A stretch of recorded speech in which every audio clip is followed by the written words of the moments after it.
న్యాయము ఎప్పుడు కూడా వెంటనే జరగదు. వెంటనే ఏం జరుగుతాయి?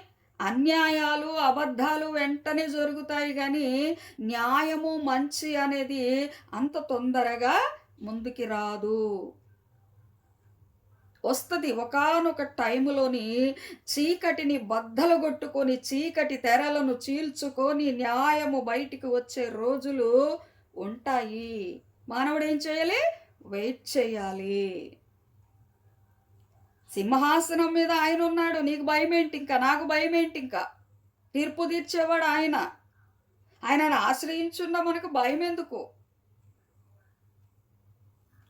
ఈ లోకాధికారులైతే న్యాయము తప్పవచ్చేమో గాని, ఆయన న్యాయము తప్పేవాడు గాదు.